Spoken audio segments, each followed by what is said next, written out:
It's my pleasure to introduce Christopher Hitchens. Mr. Hitchens was born in England and educated at Oxford. In 1981, he migrated to the U.S. and recently became a U.S. citizen.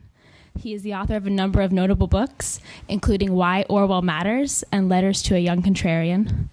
As one of our most notable public intellectuals, he has been a columnist at Vanity Fair, The Atlantic, The Nation, Slate, and Free Inquiry, and taught at the New School, UC Berkeley, and the University of Pittsburgh. In his new book, God is Not Great, he lies out the case against religion, which he spent a lifetime developing, with anger, humor, and the formidable style of argument that defines all of Mr. Hitchens' work. About the book, Michael Kinsey wrote in the New York Times, Hitchens has outfoxed the Hitchens watchers by writing a serious and deeply felt book, totally consistent with his beliefs of a lifetime. And God should be flattered. Unlike most of those clamoring for his attention, Hitchens treats him like an adult. Ever contrarian and always eloquent, he's here today to discuss the book, take your questions, and take on anyone who dares to challenge him to a debate. He'll be signing books afterwards. And with that, please join me in welcoming Christopher Hitchens to Google. Thank you, darling. Sweet.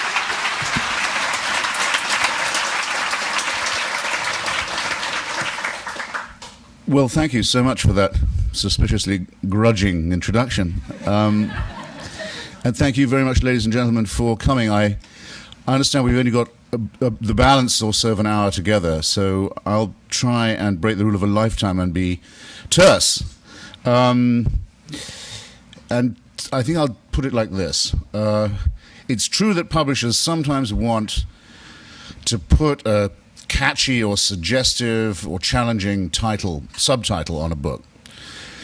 And so when we hit upon, or rather they hit upon, well, how religion poisons and why religion poisons everything, I knew what would happen. People would come up to me, they'd say, you mean absolutely everything? You mean the whole thing? They would take me literally. I thought, well, all right. One of the things you have to do in life as an author is live up to your damn subtitle. So I thought today I'd defend the subtitle, because I think the title probably, when it came to me in the shower, I realized pretty much does speak for itself. Unlike that sign outside Little Rock Airport, huge yellow and black sign that you see from the airport that says just Jesus. A word I have used myself, and a name I know, but put like that seems to say both too much and too little. You know what I mean? Well, here's how religion has this effect, in my opinion. It is derived from the childhood of our species, from the bawling, fearful period of infancy. It comes from the time when we did not know that we lived on an orb. We thought we lived on a disk. And we did not know that we went round the sun, or that the sky was not a dome, when we didn't know that there was a germ theory to explain disease and innumerable theories for the explanation of things like famine. It comes from a time when we had no good answers, but because we are pattern-seeking animals, a good thing about us, and because we will prefer even a conspiracy theory or a junk theory to no theory at all, a bad thing about us, this is and was our first attempt at philosophy, just as in some ways it was our first attempt at science. And it was all founded on, and remains founded on, a complete misapprehension about the origins, first of the universe, and second, about human nature. We now know a great deal about the origins of the universe, and a great deal about our own nature. I've just had my DNA sequenced by National Geographic. You should all, by the way, get this done. It's incredibly important to find out how racism and creationism have been abolished by this extraordinary scientific breakthrough, how you can find out your kinship with all your fellow creatures originating in Africa, but also your kinship with other forms of life, including not just animal, but plant. And you get an idea of how you are part of nature and how that's wonderful enough. And we know from Stephen Hawking and from many others, Stephen Weinberg and many other great physicists, an enormous amount now about what Professor Weinberg's brilliant book calls the first 3 minutes, the concept of the Big Bang. And we can be as sure as we could probably need be that neither this enormous explosion that set the universe in motion, which is still moving away from us at a great rate, nor this amazingly complex billion-year period of evolution we can be pretty certain it was not designed so that you and I could be meeting in this room. We are not the objects of either of these plans. These plans don't know we're here. Sorry to say, wouldn't know or care if we stopped being here. We have to face this alone with the equipment, intellectual and moral, that we've been given, or that we've acquired, or that is innate to us. And here's another way in which religion poisons matters. It begins by saying, well, why don't we lie to ourselves instead? Why don't we pretend that we're not going to die, or that an exception can be made at least in our own case if we make the right propitiations or the right moves? Why do we not pretend that the things like modern diseases, which we can sequence now, sequence the genes of, like AIDS, are the punishment for wickedness and fornication? Why don't we keep fooling ourselves that there is a divine superintendent of all this, because it would abolish the feeling of loneliness and possibly even of irrelevance that we might otherwise have? In other words, why don't we surrender to wish thinking? That poisons everything, in my opinion, right away. It attacks the very basic integrity that we need to conduct the scrupulous inquiries, investigations, experiments, interrogations of evidence that we need to survive and to prosper and to grow. And it's no coincidence, no accident, that almost every scientific advance has been made in the teeth of religious opposition of one form or another that says we shouldn't be tampering with God's design. I suppose the most recent and most dangerous one of these is the attempt to limit stem cell research. But everyone could probably think of other forms of scientific research and inquiry, especially medical, that had led to religious persecution in reprisal. Thirdly, it's an attack, I think, on what's also very important to us, our innate morality. If there's one point that I get made more than another to me when I go and debate religious people, it's this. They say, where would your morals come from if there was no God? It's a question that's posed in Dostoevsky's wonderful novel, The Brothers Karamazov. One of the brothers says, it's Smerdyakov, actually, the wicked one, says it. If God is dead, isn't everything permitted? Isn't everything permissible? Where would our ethics be if there was no superintending deity? This, again, seems to me a very profound insult to us in our very deepest nature and character. It is not the case, I submit to you, that we do not set about butchering and raping and thieving from each other right now only because we're afraid of a divine punishment or because we're looking for a divine reward. It's an extraordinarily base and insulting thing to say to people. On my mother's side, some of my ancestry is Jewish. I don't happen to believe the story of Moses in Egypt or the exile or the wandering in the Sinai, and in fact now even Israeli archaeology has shown that there isn't a word of truth to that story, or really any of the others. But take it to be true. Am I expected to believe that my mother's ancestors got all the way to Mount Sinai, quite a trek, under the impression, until they got there, that rape, murder, perjury and theft were okay, only to be told when they got to the foot of Mount Sinai, bad news, none of these things is kosher after all? They're all forbidden. No, I don't think so. I think we can actually have a better explanation in every sense, superior as well as better, that no one would have been able to get as far as Mount Sinai or in any other mountain in any other direction unless they had known that human solidarity demands that we look upon each other as brothers and sisters, and that we forbid activities such as murder, rape, perjury, and theft, that this is innate in us. Of those to whom it is not innate, the sociopaths who don't understand the needs of anyone but themselves, and the psychopaths who positively take pleasure in breaking these rules, well, all we can say is, according to one theory, they're also made in the image of God, which makes the image of God question rather problematic, does it not? Or that they can be explained by further and better research and have to be restrained and disciplined meanwhile. But in no sense here is religion a help where it claims to help most, which is to our morality, to ethics. Finally, I would say, not finally because I'm finished yet, I'm not quite done, don't relax. I hope everyone's got a drink, something to eat.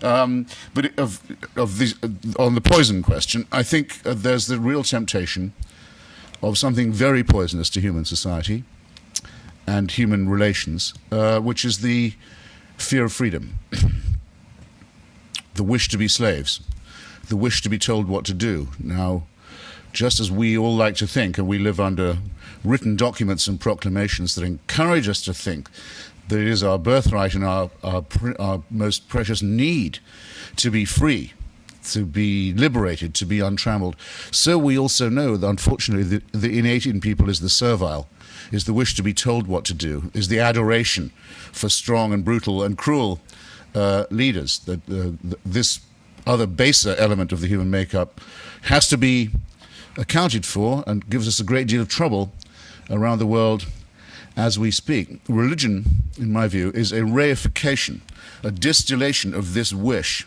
to be a serf, to be a slave.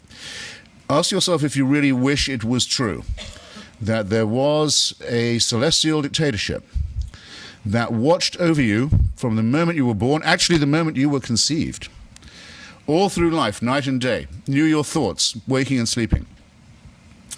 Could in fact convict you of thought crime. The absolute definition of a dictatorship can convict you for what you think, or what you privately want, what you're talking about to yourself, that monitors you like this, under permanent surveillance, control, and supervision, and doesn't even let go of you when you're dead, because that's when the real fun begins.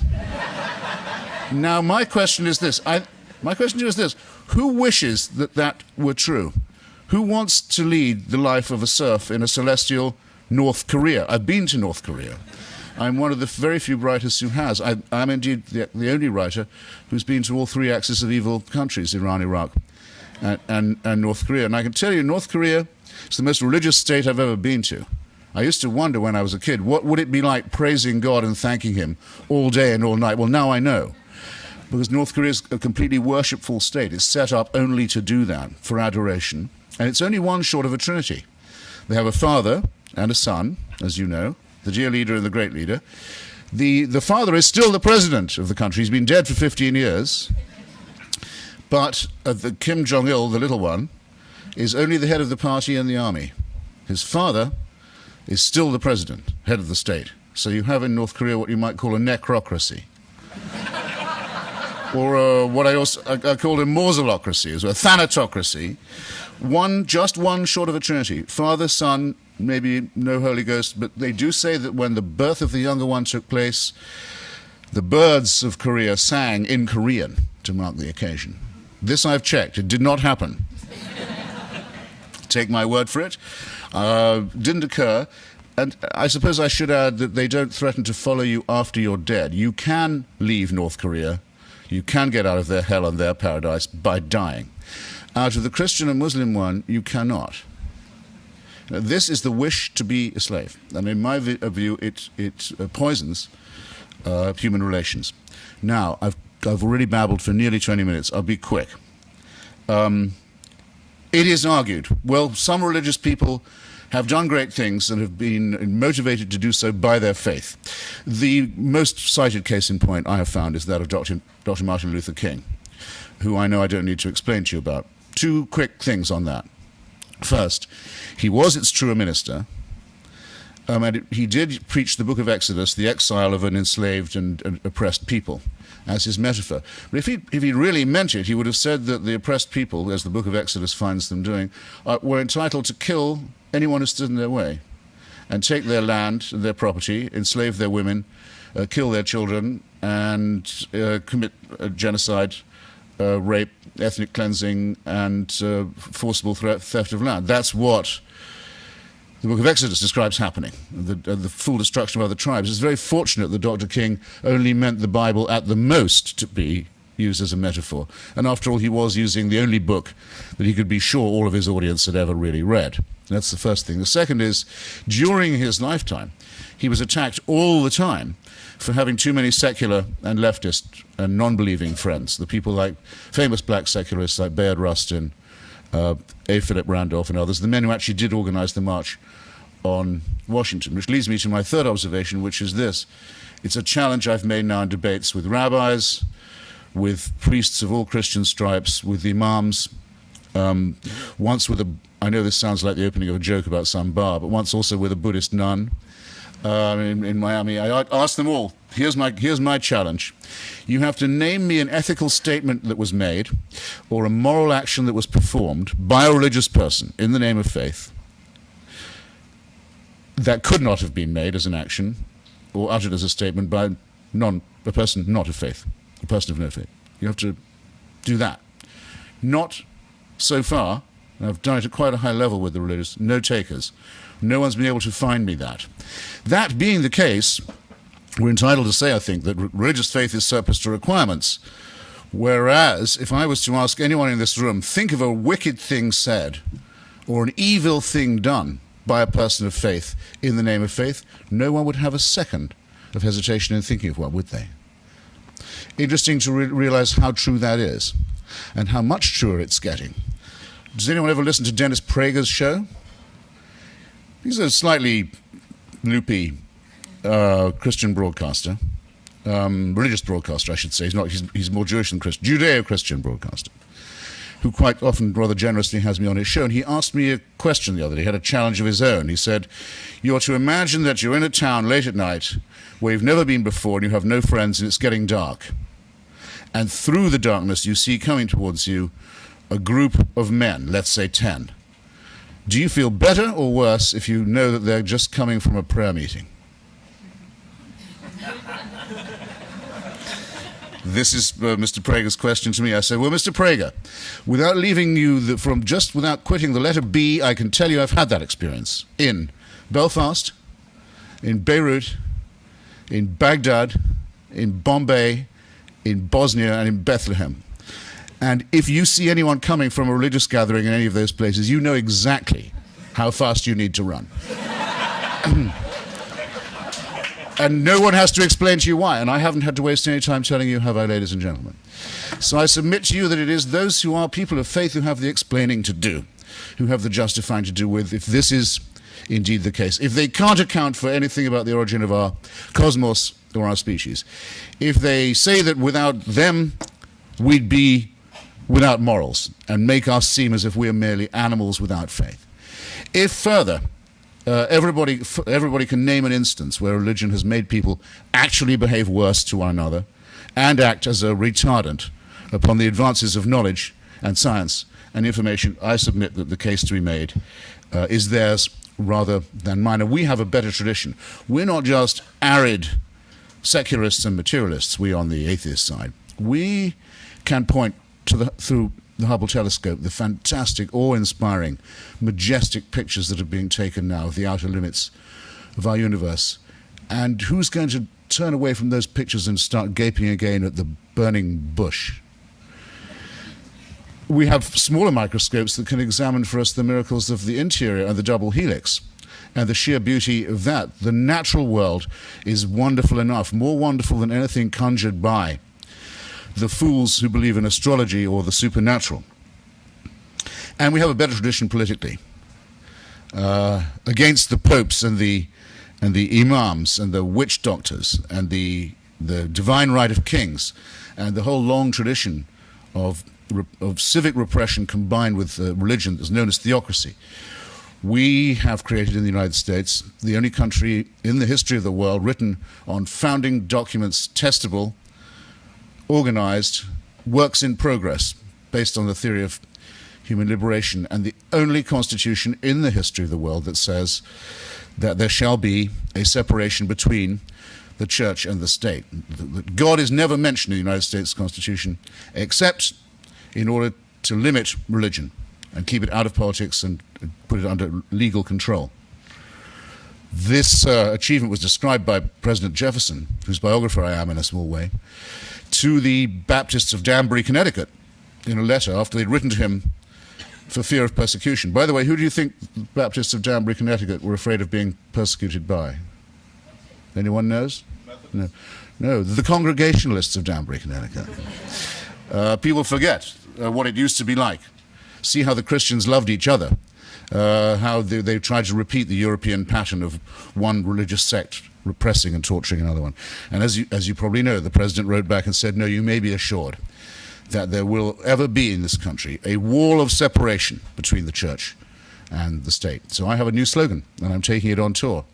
And I invite you to join me in it. And it goes like this. Mr. Jefferson, build up that wall. Okay, thank you very much for coming.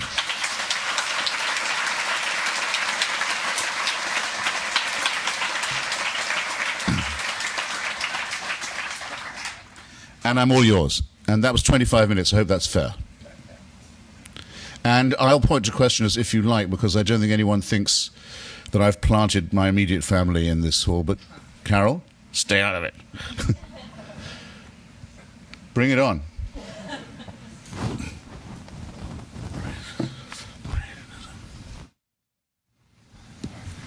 Thank you for coming to Google. It's my honor. You make it sound really, really simple. I mean, you have explanations for everything. And I agree with a lot of your arguments. And, like, I lived in, like, a socialist country. I mean, I come from Croatia, so I empathize with a little bit of when you say, like, the axis of evil, and especially North Korea being a perfect theocracy. I can relate to that. But I don't understand why do you say that these people really want to be enslaved?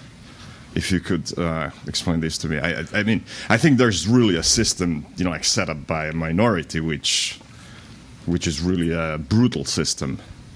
And I don't understand that part of, like, this is something that these people want. So, did you say you were Croatian? Yes. Yeah. Yes.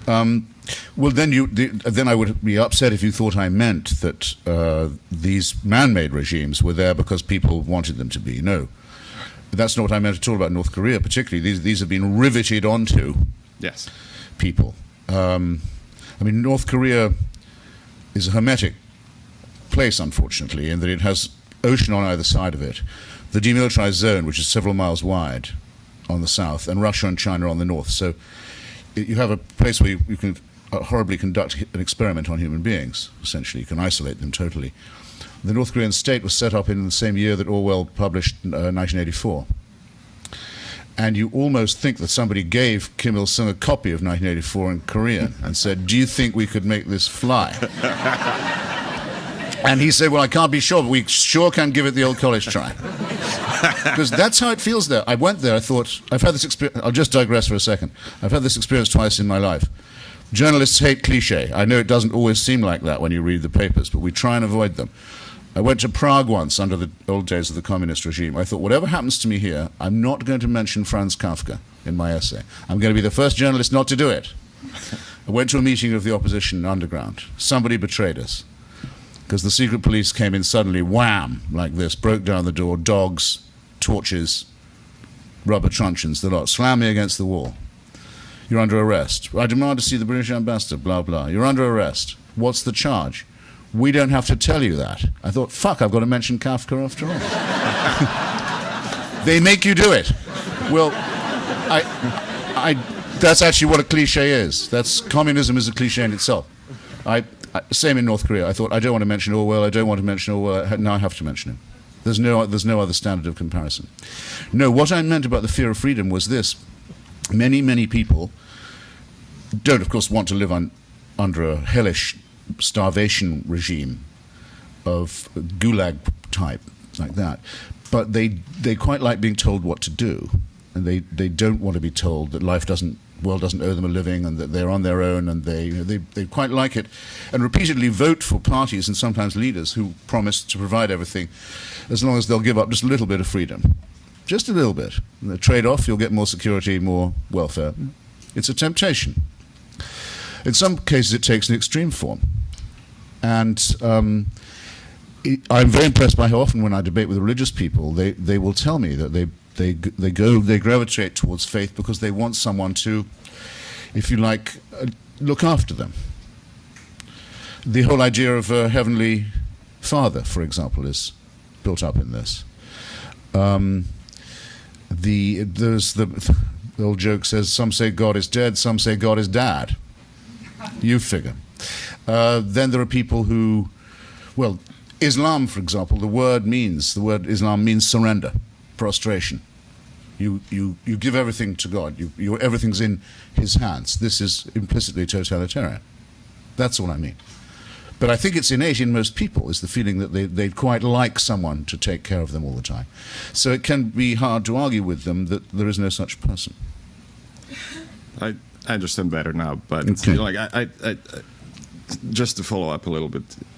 So, is there a possibility there to say that then some people are more freedom-loving than others, and is this some sort of like I wouldn't call it racism or anything, but like differentiating people by their love towards freedom? And I'll end with that. No, I'm certain that the same feelings are innate in all people. And that one day there will be a North Korean edition of 1984, and it'll be a huge bestseller there. I'm as sure of that as I can be of anything.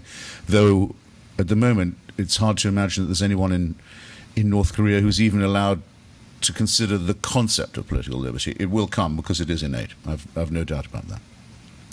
To follow up on this fear of freedom and this innate idea, sorry to beat a dead horse, but Please. what do you think would possibly replace this? I also think that there's some. I mean, it's obviously much easier to say my life is out of my control or these events are out of my control.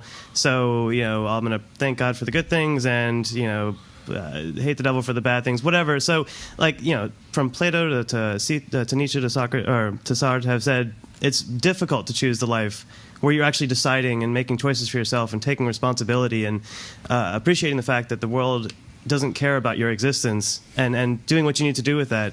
It is difficult. How do we, how could we possibly imagine a world where everybody buys into that idea? And where would we go? Like, where would that structure that some people feel they can't do without, where would they get that from? I guess what would religion be replaced by to fulfill this natural need, if anything? Yeah.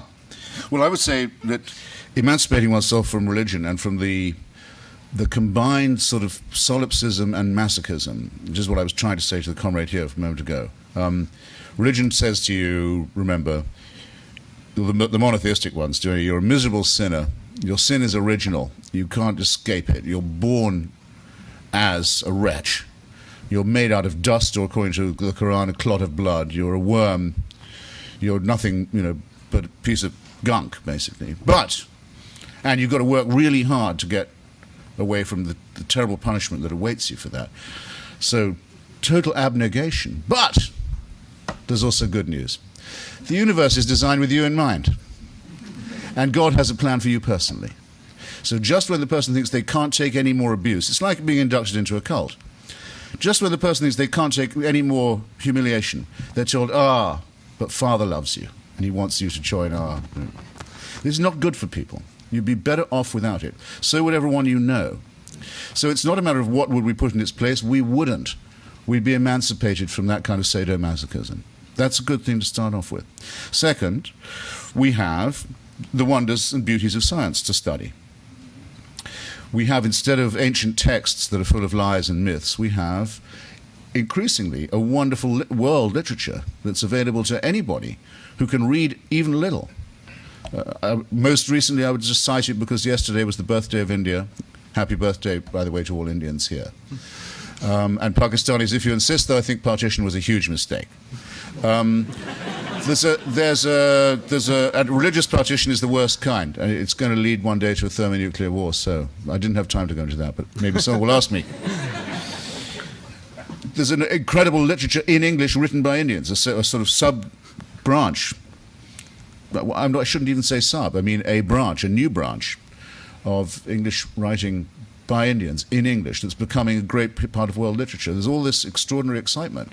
And people say, no, you should, as Thomas Aquinas said, I'm a man of one book. You should be reading your Bible. You don't really need anything else. They're destroying libraries in the Muslim world that could have any books that contradict the Quran. This is no way to live. But having said all that, and said what the consolations of philosophy too, which aren't that hard to study, and are very rewarding, and ethical and moral dilemmas that you get out of the study of literature, George Eliot, Dostoevsky, people of that kind, James Joyce. Still, it's only a necessary condition, not a sufficient one. There are no guarantees, and an atheist can be a nihilist, or a sadist, or a Stalinist, or a fascist. That'd be unlikely, the last one, but it's possible.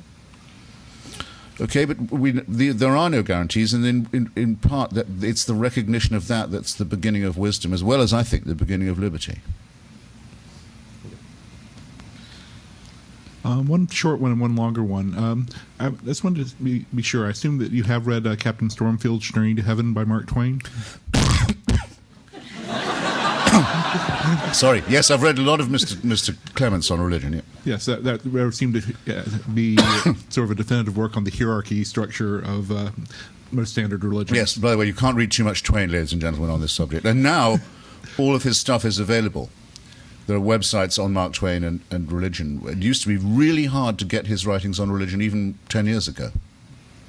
Sorry. No problem. And my longer question, which hopefully won't choke you up, I actually have several friends who are very well educated, in some cases in the sciences, who became religious late in life. They had been atheist or agnostic, and then decided that they were feeling something and became religious. Do you have anything to say on that sort of grounds, or why that might be occurring? Yes, I suppose I could speculate, but that's all I would be doing. Of course. I mean, I think for some people the Hubble view, say, does have the opposite effect from the one it has on me. It makes people feel, well, then whoever designed this must be even more amazing than I thought. And there are attempts made by creationists now to say that. Instead of saying, no, Darwin was wrong, God made all this stuff, they now say, well, okay, there was evolution, but God did that too. So, as you may know, arguments that explain everything explain nothing. That's a definite principle, I think, of underlying all cognition. If they can bend their argument so it can comprehend everything, comprise everything, then it isn't an argument. But I think that we are certainly made in such a way as to be worshipfully inclined, shall we say. That tendency is certainly within us. And when people think that there's something awe-inspiring, what they feel is awe. And then what they feel is, well, maybe there's some majesty I should be acknowledging here, though that isn't at all a logical step. By the way, do you know about awe? In what sense? John Wayne played the Roman centurion in one of the films about the crucifixion.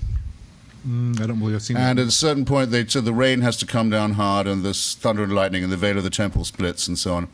And John Wayne, standing as a centurion, is supposed to say, truly this was the Son of God. So he does this. I forget who the director was. I think it's Houston.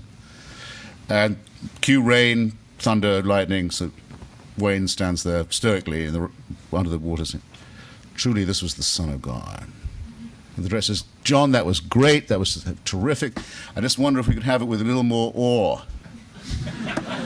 So they cue again the rain, thunder, veil of the temple splits in twain, earthquakes, it's all happening, and Wayne says, truly this was the Son of God.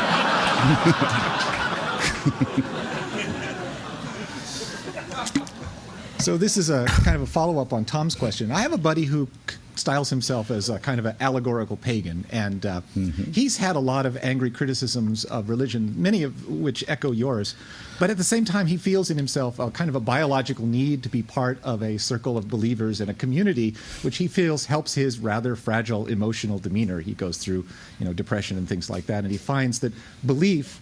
So what he's done is try to find what he feels is the least obnoxious religion he can find, and then not take it too seriously. What would you say to such a person? Well, that used to be called the Church of England. Or the Unitarians, about whom Bertrand Russell said the great thing about them is they believe in one God maximum. Peter de Vries is very good on this. He says people used to be pagans and polytheists and believe in multiple gods, and then they started believing in one God, and they're getting nearer the true figure all the time. This is progress. Hello. In an article, I believe it was in Slate, that I read, you seemed reluctant to endorse, if not critical, of Richard Dawkins' attempt to sort of organize atheists under the title of Brights. Yes. And I believe that your comment was that we infidels need no such machinery of reinforcement. My question is, if like-minded people do not organize, especially if those whose ideals we oppose are more organized, how can we attempt to kind of steer our society the way that we would like it to go? Well, I was thinking of saying this to the previous question. I mean, I'm in some ways the wrong person to ask these questions because I'm no longer a joiner up of groups. I don't feel the belonging need anymore. I used to when I was younger and more left than I am now. I feel that the need to be involved in an organized way. Now I don't, and I think I probably have more influence as an individual than I ever did as a cogwheel in a so-called party. A point for anyone to ponder, actually, who's asked, have they ever considered registering independent, for example? People may fight harder for your vote if you don't give it away in advance. Separate question. And it's very important to me that I don't belong to a church. People who believe as I believe don't need to get together all the time and remind ourselves what we believe, reinforce it, ram it home, in case we forget the incredible propositions that we're singing and all this kind of thing. You just recognize a fellow freethinker when you meet one. That should be enough, and in any country or any language as well. There will be in Washington in October a big gathering where Richard Dawkins and Daniel Dennett and Sam Harris and Ayaan Hirsi Ali and myself and many others are going to be, Victor Stenger, because there has been an extraordinary vogue of successful books on this subject now, and I think there's a change in the zeitgeist going on about religion. And let me just say this: if that zeitgeist has been brought about, if a change has been brought about in that zeitgeist, it hasn't been by any organization. It's been by a group of like-minded people writing their hearts out and refusing to be intimidated by religious bullying, or to allow religious nonsense to be taught in the schools, for example, in place of science, or to allow euphemisms to be spread about the behavior of the parties of God in Iraq or elsewhere. That's what's created it, not an organization, but what you might call an intellectual tendency. I think that's fine. I think it's encouraging. Hi. A few of the things that you said don't really seem consistent with our experience in the United States. Two things in particular. One is that you said, once people have Hubble telescopes and microscopes, the burning bush is not as interesting. Mm-hmm. And the other thing you said is that religion kind of feeds into a innate human nature for being told what to do or not having as much freedom. Well, in the United States, you have the most advanced, wealthy, most powerful nation in probably the history of the world. And you have probably the most freedom-loving, almost inventing, not inventing, but like really espousing the philosophy of freedom and individuality and trying to, propagate that throughout the world. Yet you also have the most religious nation. Well, no, it's true. I mean, you can argue with the methods, but I mean, there's no question that we are trying to promote democracy. And yet you have, the most religious nation. You have people going to church is probably at an all-time high. Religious people affect who our leaders are, to a great degree. So how do you explain that contradiction? Well, I don't think it's a contradiction because the secular constitution means you can have religious pluralism. Now, for example, where I come from originally, you can probably tell I was born in England. The head of the church is the head of the state and the head of the armed forces. It's an official church, and you have to pay for it, and whether you want to or not. And on the moment that Her Majesty the Queen expires, the head of the Church of England will become a bat-eared half-Muslim with no taste in women, as far as I can see. The lugubrious Prince Charles, who goes to classes on Islam and talks to plants and is a loon. That's what you get for founding a church on the family values of Henry VIII. In the United States, you can't have any of that. That'd be completely unconstitutional. You can belong to any church you want. The government has nothing to do with it. And people, I think, take a Tocquevillian view, if you like, of the church. They go, many of them, to church for social reasons, some of them for ethnic ones, some of them for charitable, some of them for community reasons, as you might say. If you ask someone now, I've been doing it a lot recently. I had debated it at every stop of my book tour. Okay, so you said you were a Baptist minister. Yes. Well, do you believe in John Calvin's teaching on predestination and hellfire? Why do you want to know? Well, only because you said you were a Baptist. Yeah, but I mean, I'm a Southern Baptist, that kind of... Well, come on. They don't love the question. They ask Catholics if they really believe what their church teaches or what the Pope tells them. Of course they don't, for the most part. The fastest growing group of people in the country has been measured as being those who have no belief or who are atheists. By far the fastest growing. It's doubled in the last 10 years. People are evidently lying to the opinion polls. There aren't enough churches in the country, and there are plenty of them. There are not enough to take all the people who say they go to them. Just couldn't be done. Couldn't fit them in. I don't think people who have doubts about religion are going to tell them to opinion pollsters who call them up at dinner time. They will say, yes, I am a Methodist, or whatever it is. They're not going to say, I sometimes wonder if John Wesley was really the man. You know? Not when the multiple choice boxes are being gone through. So, but unfortunately, I mean, there are people who think that that's the way to go politically. I mean, the president, for example, thinks that to say someone is a person of faith is axiomatically to confer a compliment on them. And if you remember, he did it to Vladimir Putin, KGB goon and hood, and increasingly, evidently, very dangerous man to have in charge of Russia. The president meets him and says right away, well, I could tell by looking into his eyes and seeing he was wearing his grandmother's crucifix that he was just the chap for me. Now, in a strong field, I think that's the stupidest thing the president has yet said. And he must, I think, occasionally regret it. And I tried to get a researcher onto this once to find out, I just need to know something. Has Vladimir Putin ever worn his grandmother's crucifix since? Had he ever been seen wearing it before? Or did he just think this should be enough for the President of the United States? Because if so, it would show that religion was not just metaphysically incorrect, but as I have said, a danger and a poison to all of us. If our republic can be, and its president can be pushed over like that, like someone offering garlic to a vampire, then we really are in trouble. But just to follow up, though, it just sounds like you would have almost no religion in the U.S. if it was true what you were saying, is that once you became an advanced scientific society, you lose interest in religion, which is not the case.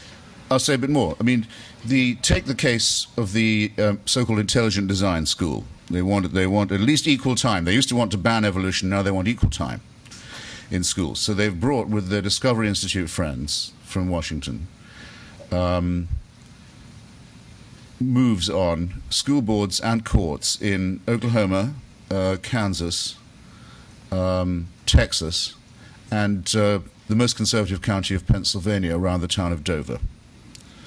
And they have been humiliated in each case. This is in Kansas, in Texas, in Oklahoma, and in the most reactionary part of Pennsylvania, thrown off the school board by the electorate and thrown out of court as flat-out unconstitutional by the judges, in all cases Reagan Republican appointees. And I don't know what they're going to do next, these rednecks. I don't know what they're going to do. But I know why it doesn't work, and why it's not going to work. Because there may be many parents in Kansas who say, well, I personally think that God made the rocks and so on, and only made them 6,000 years ago. But they don't want their children taught that in school. They don't want to come from a state where they get laughed at when they say where they're from. Oh, you're from Kansas. That's the place where they don't like that. It was the same with the Confederate flag issue. Quite apart from the racism, a lot of people didn't want to come from a state that had the Confederate battle flag on its... Among other things, people won't have their conventions in your state. You'll suffer for that too. You'll get laughed at when you travel. They don't want this. And nor should they have to put up with it because of a handful of crackpots. So, no, I don't say there aren't a lot of devout people in this country, and I don't say that science just negates religion, but I say that the influence of religion as opposed to scientific rationalism is hugely overestimated. Yeah. Shouldn't impress people to the point where they feel it can't be opposed. Thank you for coming. Thank you for having me. I think you already answered one of my questions regarding organizing a larger effort. So separate from that, I wanted to get just some comments and thoughts based upon the idea of if there is going to be an independent movement, whether at the atheist or anti-theist movement, whether you're a part of it or not, if you have any suggestions for the average person that may not have, say, a publishing company or a production company, but does have the internet, does have their own thoughts and a keyboard in front of them, what they can do to either give resources to other people or to actually express their thoughts in ways that you find to actually be exceptional to further some sort of movement, if there may be one? Yeah, my friend Richard Dawkins, actually, at the end of his book, The God Delusion, does have a list which you can look up. And his is an excellent book, I should say, of websites where, so to say, help is available. Well, there's one, for example, there is a very important one called Leaving Islam. It's about people who want to get out and are afraid or are being intimidated. Ways of actually doing it, and finding contact with people who feel the same way. Very serious, because there are quite a lot of our fellow citizens now who don't feel that they do have religious freedom because they're imprisoned in a religion that can kill them for even considering changing their minds about it. This is not a small matter. But I tell you what I would do. I would become a subscriber to a magazine called Free Inquiry, which is published out of Amherst, New York. It's every month, I think. It's a very, very good rationalist and skeptical magazine, which has itself a lot of local activities that you can look up. And then there's another magazine called Skeptical Inquirer, published from nearer here, maybe more appeal to people of a scientific or technical bent, which does things like expose frauds who are on TV claiming to be able to put you in touch with your relatives, or divine water, or all these kinds of nutbags are often featured on primetime shows. And puts you also in touch with the work of the great magicians, Penn and Teller and James Randi, who again show that miracles are easy, and they can also show the fraudulence of anyone who tries to exploit them. There's a world of wonder awaits you. And these magazines will also show you and point out to you the areas where resistance is needed, say to the continued attempt to teach nonsense in American schools. Yes, children, that concludes the biology period, and now get ready for your creation studies hour. And after the astronomy class, we'll have the astrology class for equal time. And then the chemistry alchemy period. It's enough to make a cat laugh, isn't it? But there are people who think this is what should be done to stultify American children. So you can meet up with other people who think that that's a bad idea. Yeah, two things, an observation and a concern. My first observation is that I think you share something in common with Jesus, in that both of you seem to be attacking aspects of religion. But I note that in his case, he attacked the specific religious leaders, whereas you attacked the religion itself. And I just find that interesting. Our resemblances are often pointed out.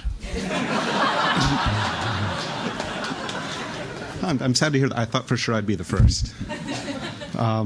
The second thing, a bit of concern, if we start going more and more toward atheism, I mean, you mentioned some of the horrible things that have happened in the name of religion, but I look at one of the greatest genocides, or at least mass murders ever, was by the Soviet Union under Lenin and Stalin, when in the name of, among other things, atheism, they killed an enormously large number of their own people. And what do you think would prevent that from happening if indeed you are successful? I have a chapter on this in my book because it's a very frequently asked question. I think it's also a very serious one. I have to condense the chapter briefly, if I may, but here's the situation. Until 1917, the year of the Russian Revolution, millions of Russians, millions and millions of them, had for hundreds and hundreds of years been told that the head of the state, the Tsar, was also the head of the church and was a little more than human. He was the little father of the people. He wasn't quite divine, but he was more like a saint than a human. And he owned everything in the country, and everything was due to him. That's how gigantic layer of Russian society was inculcated with the servile, fatalistic ideas. If you were Joseph Stalin, you shouldn't be in the dictatorship business in the first place if you can't realize this is a huge opportunity for you. You've inherited a population that's servile and credulous and superstitious. Well, what does Stalin do? He sets up an inquisition. He has heresy hunts and trials of heretics, the Moscow trials. He proclaims miracles. Lysenko's agriculture that was supposed to produce 3 harvests a year or whatever it was, the pseudo-biology that would feed everyone in a week. He says that all thanks are due at all times to the leader. You must praise him at all times for his goodness and kindness. And incidentally, he always kept the Russian Orthodox Church on his side. It split. It split the church, and some of them moved to New York and set up a rival. But the Russian Orthodox Church always remained part of the regime. He was not so stupid as not to know he had to do that. Just as Hitler and Mussolini made an even more aggressive deal with the Roman Catholic Church and with some of the Protestants. And remember, the other great axis of evil person of that time, the Emperor of Japan, was not just a religious person, but actually a god. So fascism, communism, and Stalinism and Nazism are actually nothing like as secular as some people think, and much more religious than most people know. But here's what a fair test would be. Find a society that's adopted the teachings of Spinoza and Voltaire, Galileo, Einstein, Thomas Paine, Thomas Jefferson, and gone down the pits as a result of doing that into famine and war and dictatorship and torture and repression. That would be a fair test. Well, Einstein that's the was test religious, I'd like wasn't to. That's the experiment I'd like to run. I don't think that's going to end up with a gulag.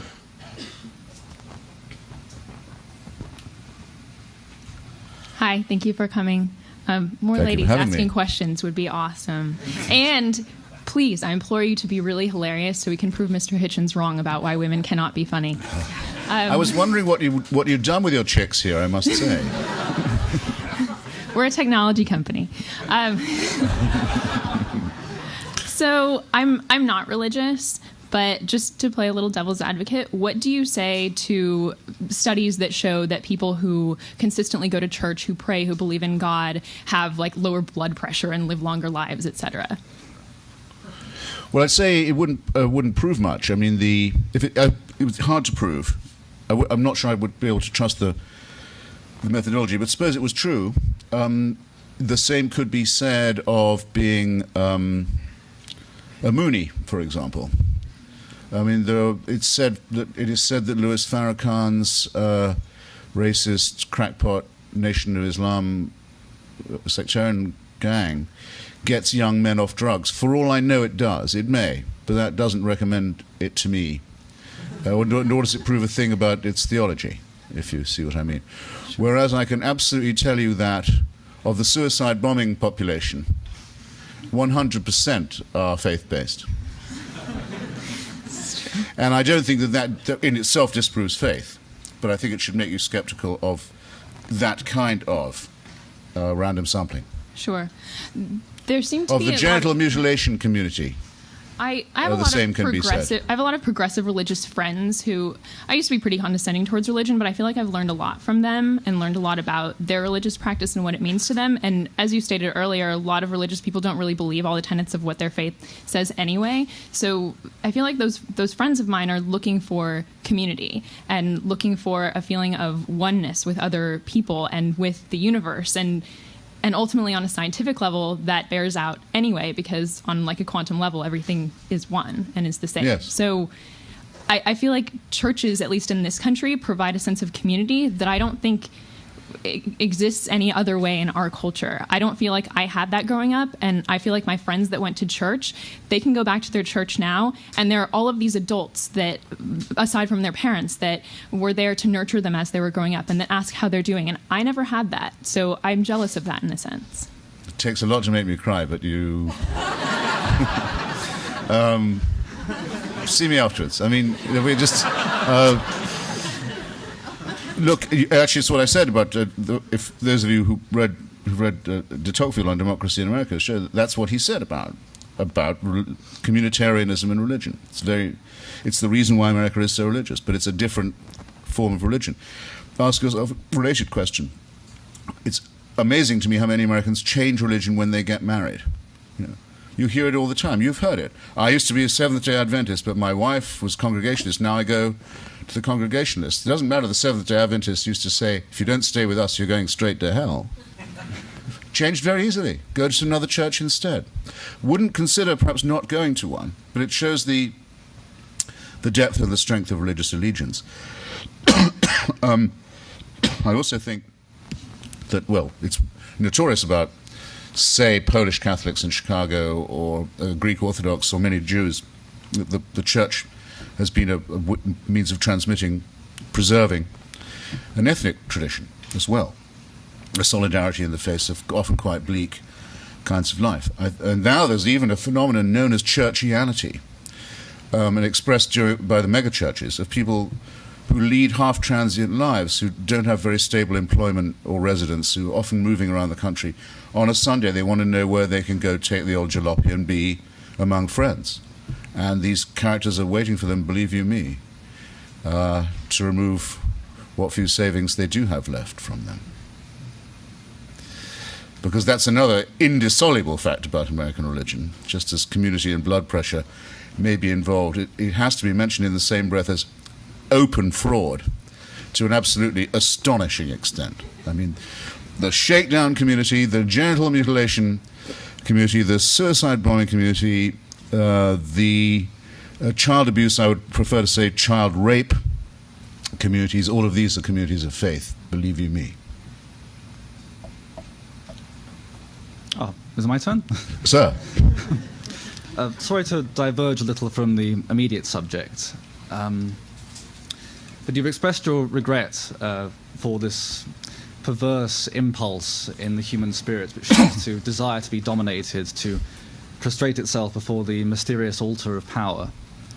But it occurs to me that the current government of this nation has, in a calculated fashion, exploited this perverse desire and exploited the language which seems to inspire it or appeal to it. Now, I'm strongly opposed to a particular policy of this government, which is the indefinite detention of so-called terrorist suspects in Cuba.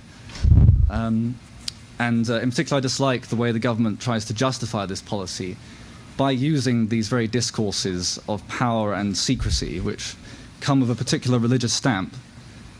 So I would like to ask, not to be impertinent, how you can square what you've said today with other comments you have made, apparently in support of this very policy. Well, there's no danger of you being impertinent, so don't worry about that. I have just returned from Guantanamo. Well, I say just, I was there last month. It took me a long time to get down there, and I haven't yet written anything about it, so you won't know my views, as I'm not sure that I know them in full myself. But about your question, I know what my views are about indefinite detention in principle. I don't see, or must have missed, any allusion at all made to religion in the decision to declare them enemy combatants. You suggested there was a religious justification for the detention policy. Not a religious justification, per se, but in my opinion, the Bush administration, in its public deliveries, often uses a language of power very much akin to that used by religious tyrants and demagogues down the centuries. And this language comes out particularly strongly when they're justifying controversial actions, such as Guantanamo Bay. Well, again, I think we'd have a disagreement. I mean, the language they seem to use, to me, is the language of the secular language of emergency powers and special circumstances requiring extraordinary measures. It's a very old argument, especially within the United States. It goes back to President Lincoln's attempt to suspend habeas corpus in the Civil War. It reminds me of that, not of any argument about or with theocracy. Emergency powers and extraordinary rendition and other terms like this, to me, rather smack of secrecy, jargon, of the same kind used by preachers. Or by secular despots. I mean, I just don't think you're quite carrying your point about the theological. By all means, if you want to discuss the question of civil liberties, let's do so. But I mean, it's a departure from the rubric. The Bush administration is not conducting a holy war in this respect. It is confronting a holy war, however. I mean, one thing you can't miss about the inhabitants of Guantanamo is how faith-based they are. And that's part of the reason why we presented with this problem. The difficulty seems to me to be the following. If you treat them as criminals, as some argue, then you can't say really that you're fighting a war. Then it's only a law and order question. If you say you're fighting a war, then in what sense are these not enemy soldiers? If they're enemy soldiers, how can you try them as criminals? Why are you holding people as criminals and building a military tribunal? I visited the room where they're going to have them tried, where they'll be able to say, well, thanks for having me here and admitting that I am a soldier, when the whole point is that the Geneva Convention says that they're not. So that's bad enough to begin with, and it's a territory no government has yet had to step onto. But in addition, we're apparently not allowed to do any of those things, nor are we allowed extraordinary rendition, nor can we return them to their countries of origin in case they get maltreated there by their own governments. Well, this leaves apparently only two alternatives. One is not to take any prisoners, and the other is to let everybody go and say we've got no right to hold you. And neither of these seem to be very attractive. This is as far as I've got now with my reasoning about it. Do you not dislike the way that all of these actions may in fact be unconstitutional? They're not justified in constitutional terms, but in language such as extraordinary rendition, emergency powers. Yeah, I do dislike that very much, yes. I mean, no one's ever been able to point out to me that Lincoln's suspension of habeas corpus helped to defeat the Confederacy, for example. And I certainly don't think that the President has the right under the Constitution to suspend habeas corpus. Only the Congress can do that. It doesn't mean it can't be suspended, but Congress has to do it, the President cannot. I'm rather a stickler for that kind of thing. Call me old-fashioned, if you will. Well, I think I've taken up a little too much time now. Although very welcome question, believe me. I would posit that the Bush administration has restrained itself, or needed to be restrained, from using genuine religious language in the way it's approached its so-called war on terror. And I believe the word crusade was used early on in the campaign by President Bush. It's not been used since. And we remember that the original name of the campaign was Infinite Justice, another rejected piece of unfortunate language, obviously picked out by some careful PR person. Fair enough. Hi, thank you very much for coming. I was just had a question about something that many people will probably find to be a less serious issue, but I'm curious about your thoughts on art, music, and creativity, and how those fit in with your other ideas. Those were three things that form communities that maybe could be argued of faith. You know, the greatest composers throughout history always dedicating their work to God and things of that nature. And I'm just curious how you view these things and the beauty of these things to be similar to the beauty that you've suggested you can find in nature, or how you think that they might be more fitting in with religion. I'm just curious if you think that they need to be devalued in this new system or with your ideas. Yeah, we don't know of the extraordinary buildings, the great Gothic cathedrals, for example, or even the great mosques of Andalusia. We don't know of the architects who built them, that they were themselves convinced that it was for the greater glory of God. We just know that at the time you couldn't get a job as an architect if you didn't affirm that. And that certainly we know what would have happened to you if you said, "What God?" That would not just have been the end of your career as an architect. So we don't know that about that. We don't know the same about even the devotional painters. We don't know that they were believers. Or the composers.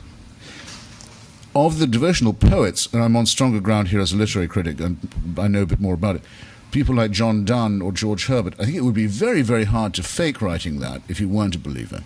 It would be extremely hard. Where would you get your inspiration from? My feeling is that is real devotional poetry, and I personally couldn't be without it. We'd be much poorer. To stay with literature, if you don't mind. The King James version of the Bible, the King James translation, referred to in the New York Times recently as the St. James translation, is itself a great work of literature, and one couldn't be without it. If you don't understand the beauty of that liturgy, there's a lot of Shakespeare and of Milton and Blake you wouldn't get. You wouldn't know what was going on. So it's part of literacy to know it. I once wrote a book about the Parthenon, a very important building for Western civilization. Great deal to be learned from it, and by its beauty and by its symmetry and by its extraordinary architecture and sculpture. But I no longer care about the cult of Pallas Athena. I no longer care about the mystical ceremonies, some of them involving animal sacrifice and possibly human, that were conducted on the road from Eleusis. And I don't have to care about Athenian imperialism and what it did to the Greek colonies in the rest of the Mediterranean. I can just appreciate the building and know about the philosophical context and the plays of Sophocles and all the other things that were going on at the same time, without any reference to their gods. So I propose that what culture largely means to us now is how to deal with civilizational art and great creativity in a post-supernatural era.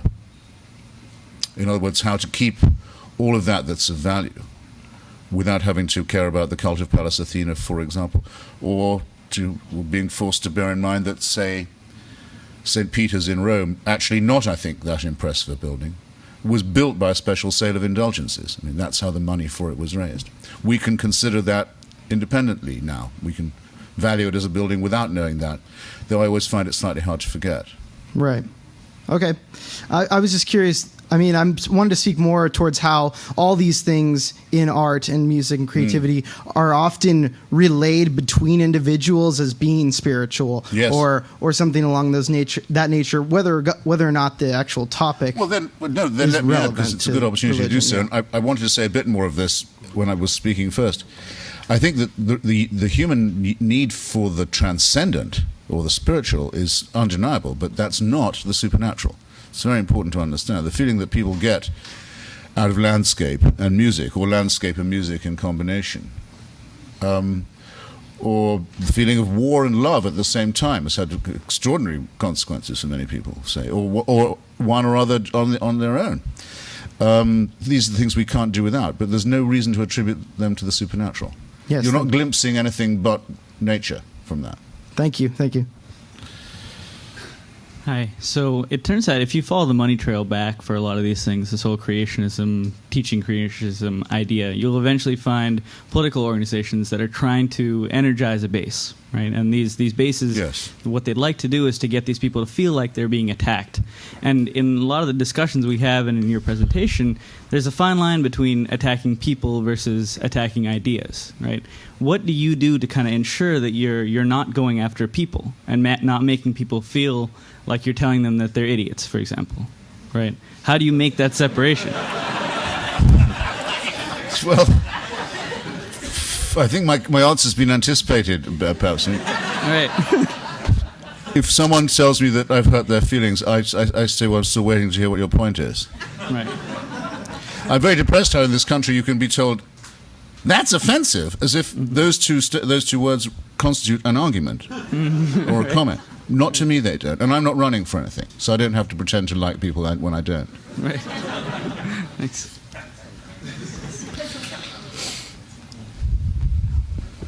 Hello.